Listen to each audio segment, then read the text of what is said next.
I'm VJ Hamilton and welcome to the Autoimmune Reset, the place for you to learn how to thrive with autoimmune disease and feel empowered to take steps to transform your health to feel better than ever.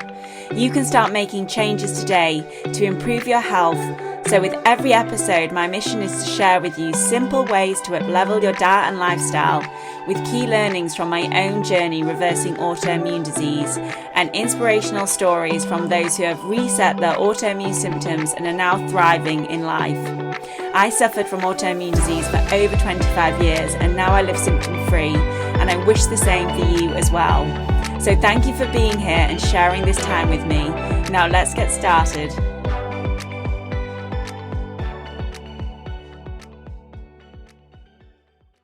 Hello and welcome to today's episode of the Autoimmune Reset podcast. I'm your host, VJ Hamilton. I'm a nutritionist, scientist, and expert in autoimmune disease. And I'm very excited to have Dr. Debi Silber on the podcast today.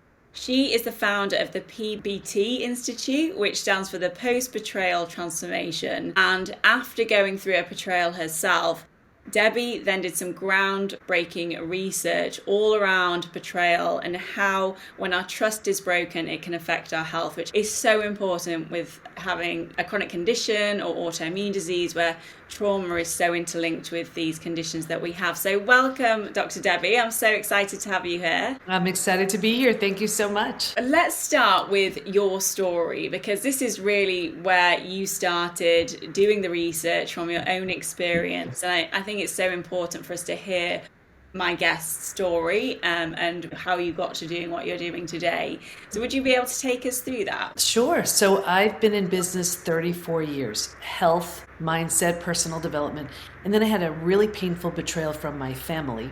I thought I did all I needed to do to heal from that. And then it happened a few years later. This time it was my husband. If anybody's been through that, it's shocking, mind-blowing, devastating. And so that was the deal breaker, got him out of the house. And usually I go to books or courses or something to help me out of whatever trauma I'm dealing with or experience. And I couldn't find anything. It was so big for me that I had to study it so big. So Here I was, 4 kids, 6 dogs, a thriving business, and I enrolled in a PhD program to learn my way out of betrayal. And it was time to do a study, so I studied betrayal. And that study led to 3 groundbreaking discoveries, which changed my health, my family, my work, my life. Okay, well, let's talk about those discoveries. What did you find whilst doing your research around betrayal?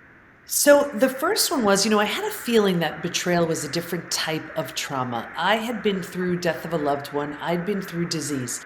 And I was like, but betrayal feels different. I didn't want to assume it was the same for everyone in my study. So I asked them, if you've been through other traumas besides betrayal, does it feel different for you as well? And unanimously, they said it was so different, and here's why. Because it feels so intentional, we take it so personally. Yeah. So the entire self gets shattered. Rejection, abandonment, belonging, confidence, worthiness, trust, they're shattered. Like when you lose someone you love, you grieve, you're sad, you mourn the loss, life will never be the same. But you don't necessarily question the relationship. You don't lose your ability to trust. You don't question your sanity. With betrayal, you do. So that betrayal is a different type of trauma because it attacks the self. That was the first discovery. Okay, and that's, when I'm working with clients, and for example, they have lost somebody, which happens to, unfortunately all of us, or maybe not unfortunately, it's just part of life. But I often find it's when there is some conflict after the death, or there's family members come out and the things come up after that person dies, or there's discussions about money and all those types of things. That's when actually people get affected by it more from a health perspective. Yes. So that really ties in. But how did that show up for you in your own story? What was it that you really didn't feel that you were able to deal with? Yeah, you're so right. And actually that leads me right into the second discovery, all the symptoms of post-betrayal syndrome, which is a real thing. But personally, here I was, you name it, I had it. And I was as healthy as I thought I could be. I'm a health person, so I understand what we need to do in order to be healthy. But when we're doing all the things, but we can't keep up with the demands of this emotional and mental stress on our body, mind, and heart, the shock, right? Yeah. What that does, it puts us in such a compromised position. That was actually the second discovery. And what that was that there is this collection of symptoms, physical, mental, and emotional, so common to betrayal. It's now known as post-betrayal syndrome. So we've had over 100,000 people take our post-betrayal syndrome quiz on our site to see to what extent they're struggling. And a few things about that. The first thing is we've all been taught time heals all wounds, right? Well, I have the proof that when it comes to betrayal, that's not true. There's a question that's on the quiz that says, is there anything else you'd like to share? And people write things like, my betrayal happened 35 years ago and I'm just unwilling to trust. My betrayal happened 15 years ago. Feels like it happened yesterday. So we know we can't count on time. We can't even count on a new relationship to heal it. Until and unless it's intentionally and deliberately healed, it will follow us around in our work, in our health, in our relationships. Like, for example, there was a woman in our program, and I'm happy to share the stats, so this way you see the physical symptoms, mental and emotional. Yeah. There was a woman in our program, mid-80s. She had a family betrayal 70 plus years ago. She was adopted. They didn't tell her, one of those things. So for 70 plus years, she had a digestive issue. 45% of everyone betrayed has some kind of digestive issue. Crohn's, IBS, diverticulitis, constipation, diarrhea, whatever. 70 plus years.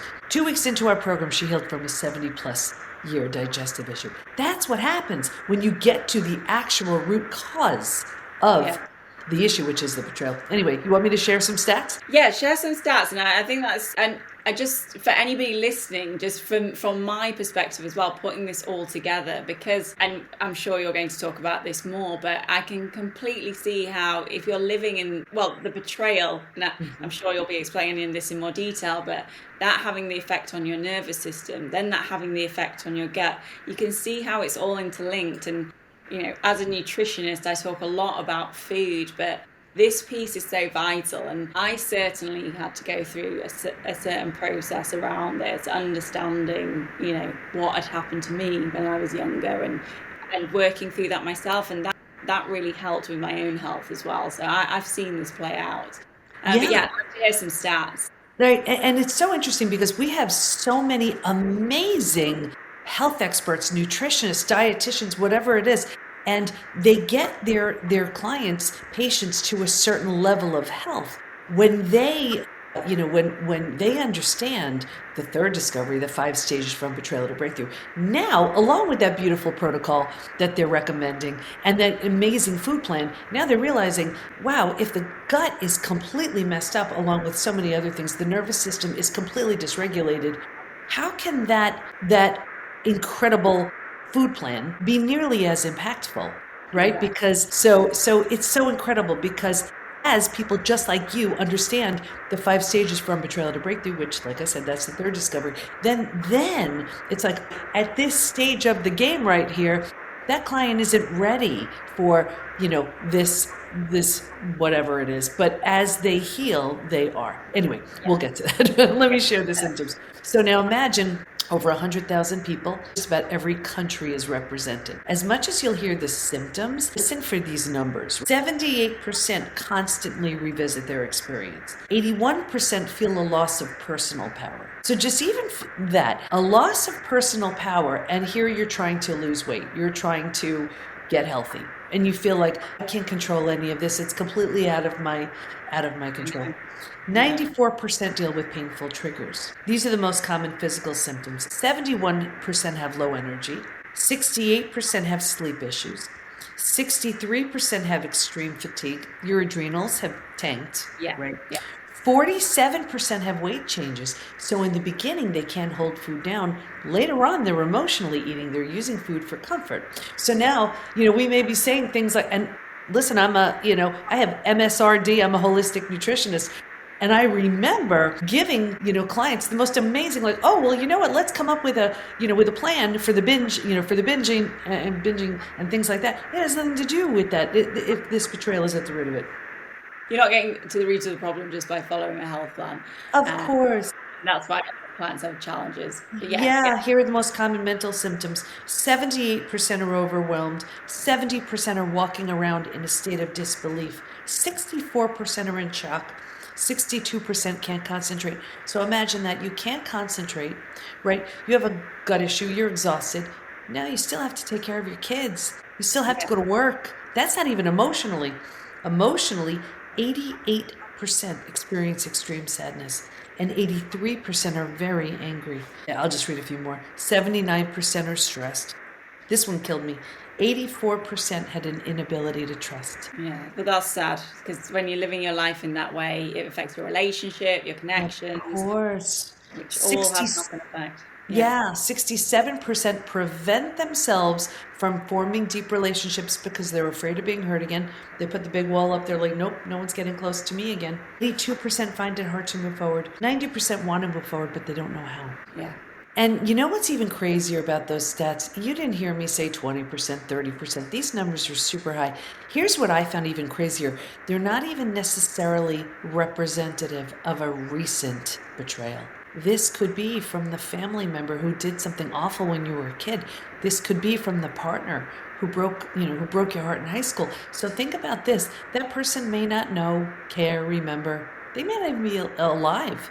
And here we are decades later with these symptoms that we're just spending time medicating and suppressing, right? Because Yeah. of something left unhealed. The good news is you could heal from all of it. That was the third discovery. And just going to that point, actually, I think it's valuable for people to understand this. Is a betrayal in your childhood or as a teenager, how does that affect you for the rest of your life? Is that I just feel, is that more impactful because it affected you? Because obviously I work a lot with autoimmune disease and adverse childhood experiences and how that plays into, the risk factor of these types of conditions, which, if people aren't familiar with that, I will talk about it on another podcast episode because we want to talk about the betrayal piece. Is it more impactful when it happens to you when you're younger, or could this betrayal happen to us at any point in time? And obviously I know, if it's a partner, if it's somebody you're married to, if it's, somebody in your family or a very close friend when you're older, I'm sure that has an impact too. But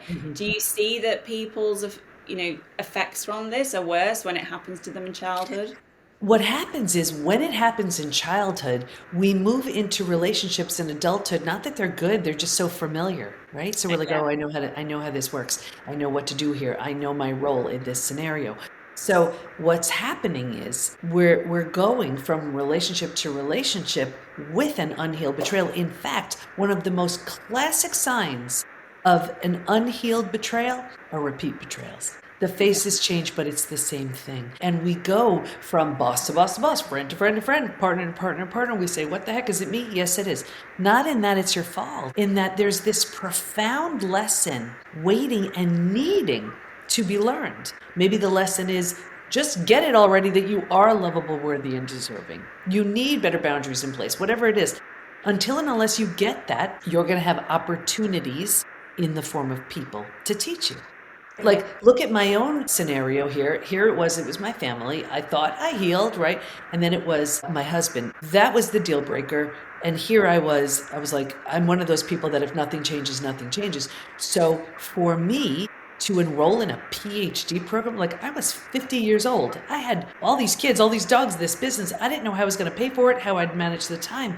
But in doing something so dramatic and doing something for me, finally, for the first time ever, it changed my entire life. Yeah. So lesson learned, right? So these examples, these people, these relationships give us an opportunity to finally get that message when we have the mother of all betrayals. And that's really common. Did that answer your question? Yes, it did. Yeah. I think it makes perfect sense as well. And I suppose that's why it's probably part of it, actually, that, people keep going through similar traumas and then their chronic illness gets worse and worse. You'll see that in the third discovery too. Do you want me to go through that one now? Yeah. Let's talk about the third discovery.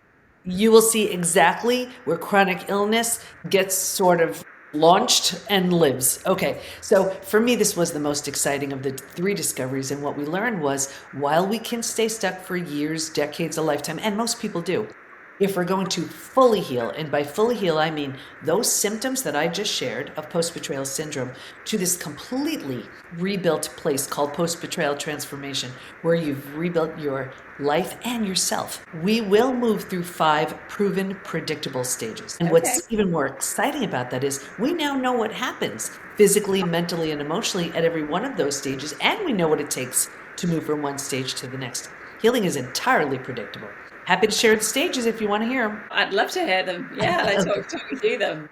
Okay, so this is all we certify our coaches in. This is all we do within the PBT Institute. I'm going to give you like the most boiled down version right here. Okay, so stage 1, before it happens, and if you can imagine 4 legs of a table, the 4 legs being physical, mental, emotional, and spiritual, what I saw with everybody, me too, was a heavy lean on the physical and mental and neglecting or ignoring the emotional and the spiritual feeling and Yes. being.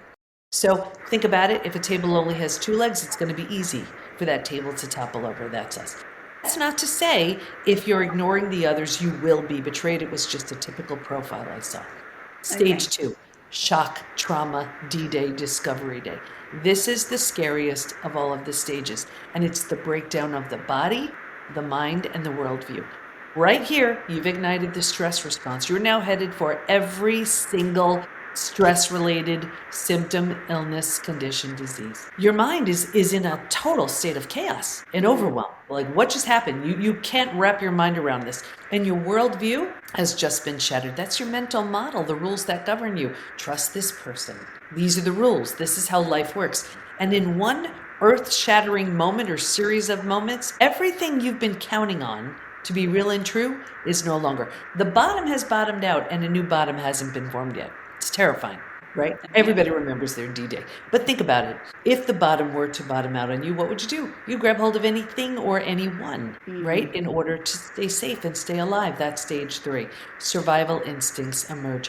This is the most practical out of all of the stages. If you can't help me, get out of my way. How do I survive this? Where do I go? Who can I trust? Here's the trap, though. Stage 3, by far, is the most common place we get stuck. Here's where all your clients are coming from, by the way.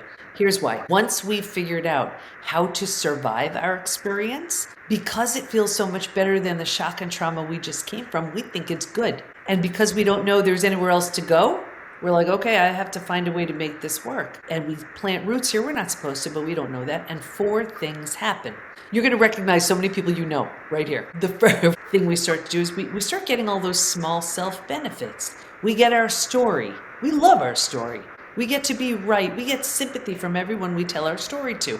And because we're so unhappy, that kind of feels kind of good, you know? So we plant deeper roots. And now because we're here longer than we should be, now the mind starts doing things like, maybe you're not as great as you thought.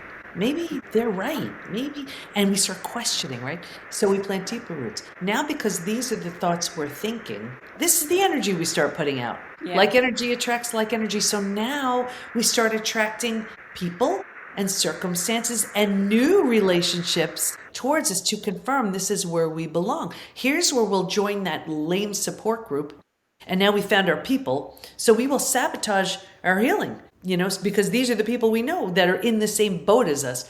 Here's where we start going to therapy, the most well-meaning therapists. But if they're not highly skilled in betrayal, we're going to feel heard, validated, understood, week after week after week after week, actually solidifying our spot in stage 3. Here's where we may be healing, but we're so afraid to outgrow our betrayer who has no intention of changing. So we sabotage our healing because we're afraid to outgrow what's familiar and comfortable. And because it feels so bad, but we have to make it through our day, right here we start numbing, avoiding, distracting.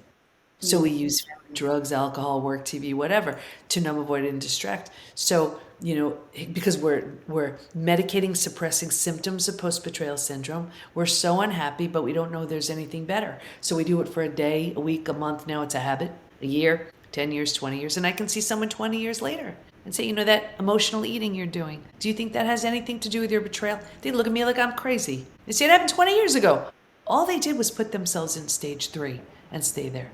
Does that make sense? Oh, it makes perfect sense. It just made me think of so many things, you know, what's happening from a medical perspective around eating and, you know, the medications that people can now take. And actually, are they dealing with this problem? No. You know, Exactly.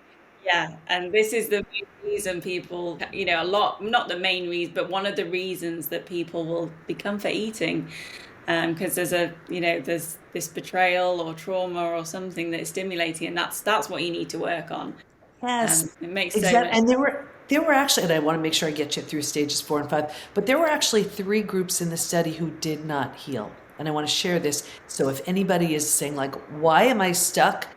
Yeah. You may find yourself in one of these groups. The first one, they had their story, they were sticking with it. They refused. That story became so familiar and so comfortable, and they couldn't imagine who they'd be without it, so they stayed right there. They didn't heal. The second group, this was the group that was numbing, avoiding, distracting. They ran to the doctor who put them on a mood stabilizer, anti-anxiety med, right? They Yeah. emotionally ate, they were drinking, numbing in whatever way. It may have made the day a bit easier to get through, not without a price. They didn't heal. The third group, this was the group where the betrayer had very little consequence. So whether it was out of financial fear, religious reasons, not wanting to break up a family, whatever, they did all they could to look the other way, turn the other cheek. I saw 2 things with this group. Number one, a further deterioration of the relationship. And 2, this group by far was the most physically sick. Okay. Yeah, that makes sense. Right? Yeah. Doesn't make sense. Like your broken heart can't handle that, but they were so afraid of the death and destruction of the old. That's the only way you birth the new. Whether it's a new you, just that you just rise and become this stronger, healthier, wiser version of you, or a collective you. And just to close the loop on my story, rebuilding is always a choice. Whether you rebuild yourself and move along, that's what I did with my family. It wasn't an option to rebuild with them, deeply stuck in stage 3. Or if the situation lends itself, if you're willing, if you want to, you rebuild something from the ground up new with the person who hurt you. And that's what I did with my husband. Not long ago, as 2 totally transformed people, we married each other again. New rings, new vows, new dress. I did not think that was going there. I didn't think that either. But what happens is only with the death and destruction of the old do Which you is so get to hard. rebirth something new. Anyway, could I get you to stages 4 and 5? Definitely, yeah, I want to hear this. But yeah, I just think with this stage 3, you're so right that it can be so painful to have to go through that.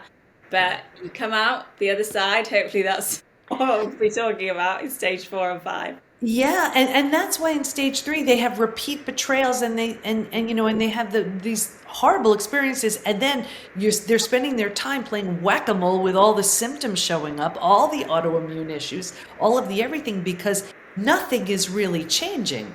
They're just in this quicksand of stage 3. It's horrible, and they're thinking stage 3 thoughts, living a stage 3 life, right? Anyway, if you are willingness is a big word right here, to grieve, mourn the loss, do a bunch of things, you move to stage 4.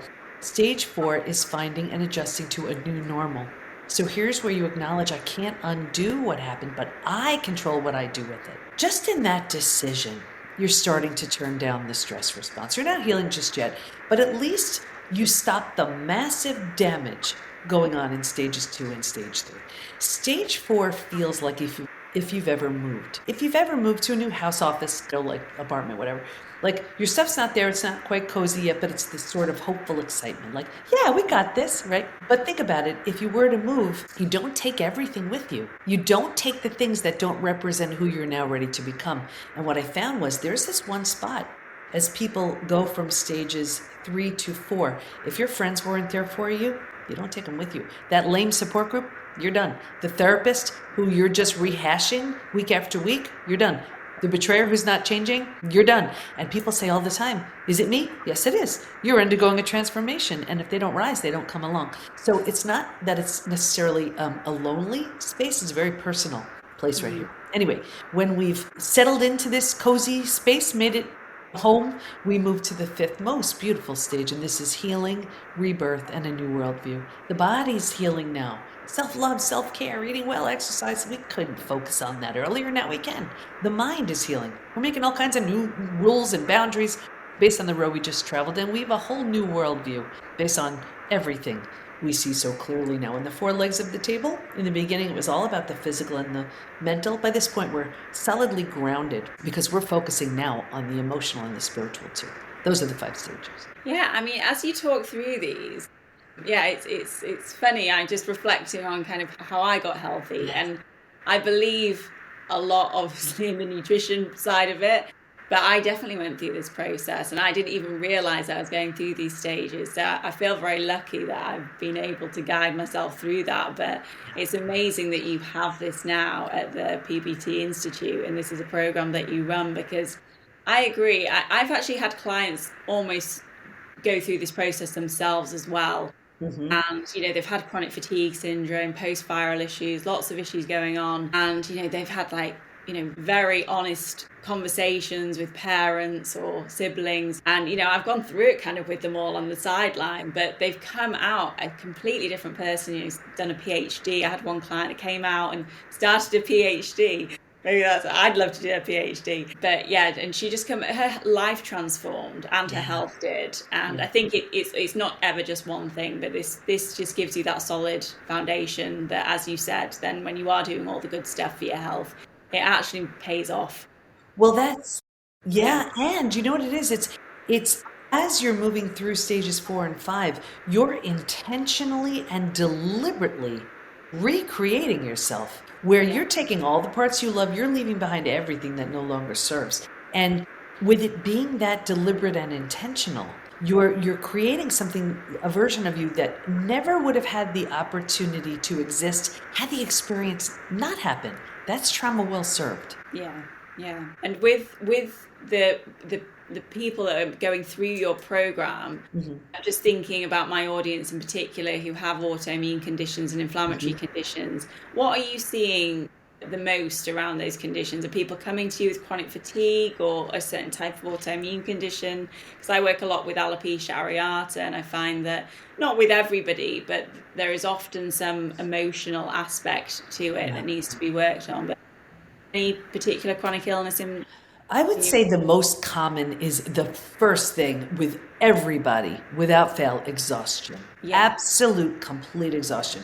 So then there are all the adrenal issues. There are weight changes, accelerated aging, suppressed immune system. I mean, that's so common. It's so interesting because people, they recognize it where they come in. I wish I took pictures of everybody as they come in and then as they leave, because the stage, when someone, there's a stage 3 look and the stage 5 look. It's almost like you look 10 years older in stage 2 and you look 10 years younger in stage 5. I see it every time. It's just, but gut issues, like I said before, weight changes. I mean, your health just improves so dramatically, because how could you have robust, vibrant health when you have such unhealed trauma, Yeah. such nervous system dysregulation, right? Such gut dysbiosis, like all of these things. You can't. So, it's just absolutely impossible. So, when you're doing the mental and emotional and spiritual healing, the physical just goes right along with it. Whilst we were talking, I was thinking about something actually. Is that will some people and anybody listening to this, what if you don't know whether you've been betrayed? And I know that seems like a strange question, but I think people might not understand what betrayal can mean. Could Yeah. you maybe give a few examples? So I think there's some obvious ones, but what have Right. you seen with the clients that you've worked with? Yeah. It might not be as common. Right. I define it as the breaking of a spoken or unspoken rule. And every relationship has them. And the way it works is the more we trust, the more we depend on someone, the deeper the betrayal. So for example, a child who's totally dependent on their parent, and that parent does something awful, that's going to have a different impact than, let's say, your best friend sharing your secret, right? Still a betrayal, different level of cleanup left in the wake of something like that. But when we have the breaking of that spoken or unspoken rule, like let's say, even as a child, the unspoken rule is, I'm the child, you're the parent, you'll protect me. And that parent doesn't. That's going to have a gigantic impact. Or let's say someone in a position of authority, right? I listen to you, I'll learn from you, you take care of me, and that, whatever it is. And that doesn't happen. That's a betrayal. But we can feel betrayed, by siblings. We're going to take care of mom and dad one day when they need it. Now here it's time, and where are you, right? Yeah. Or, of course, the obvious ones, infidelity, financial infidelity, right? The partner takes the company funds, your left out of the will, like in the friendship, and it's like there's a divorce and your friend chose the other side. I mean, we see things like this all the time. You're passed up for the promotion that you were promised in your job. Your coworker takes credit for your idea.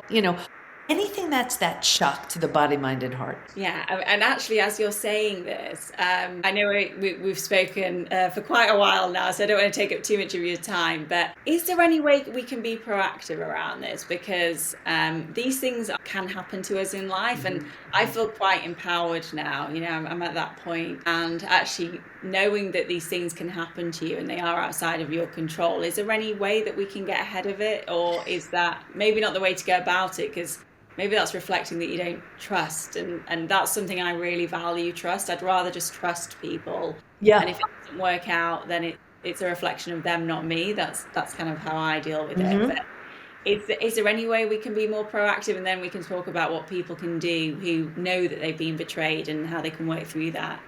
Yeah, even just hearing the stages, you need to move through the stages. That's just it. Because the version of you in stage 5, first of all, wouldn't attract those types of people. And even if a betrayal did happen, you'd have the tools and the resources to move through it so much better, so much more easily, and so much quicker with such a greater understanding. So you're almost making yourself sort of BS proof.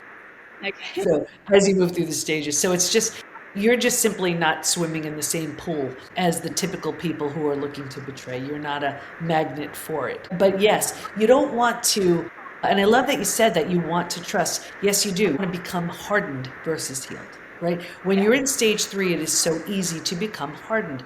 Like instead of healing, like where people say, "I'm fine as long as I don't see them," that's not healed. That's hardened, right? So we want to rebuild that back, and we want to be able to trust again, but carefully and cautiously. And there's a way to rebuild that trust. It's like, let's say you love cooking and you burn yourself on the stove. You don't want to say, "That's it, I'm never cooking again." That's not fair to you, right? Yeah.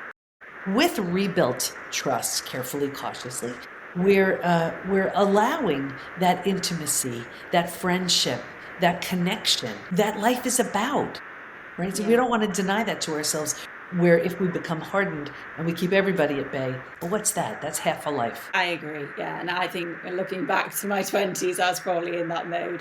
But if somebody is listening to this and it really resonates, which I'm sure it will do, where can people find you and learn more about the program? And you mentioned a questionnaire that people can do. So where's the best resource for someone to kind of take that first step?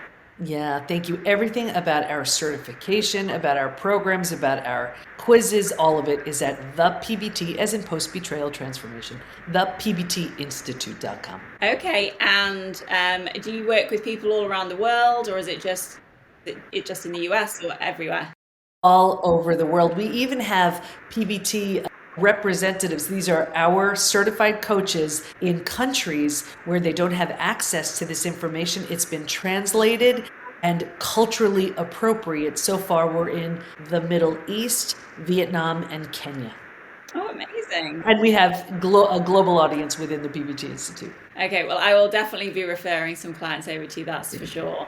It's been such an amazing conversation. I feel like I've learned so much. I think this will be very helpful if people haven't come across it before. So thank you again for being here. And I'm sure we'll come together again at some point. Thank you so much. Thank you. Have a lovely rest of your day. You too. Thank you very much for joining me today on the Autoimmune Reset. I really hope you enjoyed the discussion, and be sure to subscribe to the podcast so that you never miss an episode. And if you liked it, I would hugely appreciate a review on iTunes, as it helps me understand what you like about the podcast and to help share the information with more people. I'm excited to speak to you next time, and remember, you have the power to take the reins on your health. So keep the faith and celebrate the small wins. Until next time.